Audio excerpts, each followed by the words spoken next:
യേശുക്രിസ്തുവിൽ പ്രിയപ്പെട്ടവരെ, ദൈവം എപ്പോഴും വചനത്തിലൂടെ മനുഷ്യരോട് ഇടപെടുന്നു. പഴയ നിയമത്തിലെ ഒരു പ്രവാചകനാണ് ജെറമിയ. അദ്ദേഹം പ്രവാസത്തിന് മുമ്പ്, ബാബേൽ പ്രവാസത്തിന് മുമ്പ് ആളുകളോട് പറഞ്ഞു, നിങ്ങൾ നന്നായിട്ട് ജീവിച്ചില്ലെങ്കിൽ നിങ്ങളെല്ലാവരും ബാബേലിലേക്ക് പ്രവാസികളായി പോകും. അദ്ദേഹം പ്രവചിച്ചു, പക്ഷെ ആളുകൾ അനുസരിച്ചില്ല. ആളുകൾ പ്രവാസത്തിലേക്ക് പോകാനിട വന്നു. ജെറമിയ പ്രവചനം 36-ാമത്തെ അധ്യായത്തിൽ യഹോയാക്കീം എന്ന് പറയുന്ന ഒരു രാജാവുണ്ട്. ജെറമിയ തൻ്റെ സ്നേഹിതനും തൻ്റെ ശിഷ്യനുമായിട്ടുള്ള ബാറൂക്ക് അദ്ദേഹത്തോട് വചനം പറഞ്ഞു കൊടുക്കാൻ അദ്ദേഹം അത് എഴുതി വയ്ക്കും.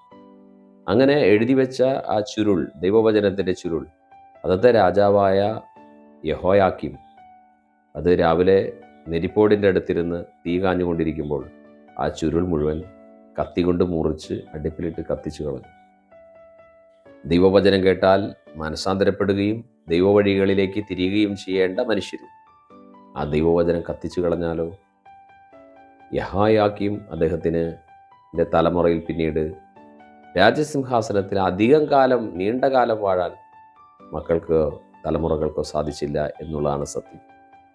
ഞാൻ സൂചിപ്പിച്ചു വരുന്നത്, ഇന്ന് നമ്മൾ ദൈവത്തിൻ്റെ വചനം കത്തിച്ച് കളയുന്നില്ലെങ്കിൽ കൂടി ദൈവവചനത്തെ അവഗണിക്കുമ്പോഴും അനുസരിക്കാതിരിക്കുമ്പോഴും ദൈവവചനപ്രകാരം നടക്കാതിരിക്കുമ്പോഴും യഹോയാക്കീം രാജാവ് തന്നെ ചെയ്ത പ്രവൃത്തിയാണ് നാമും ചെയ്യുന്നത്.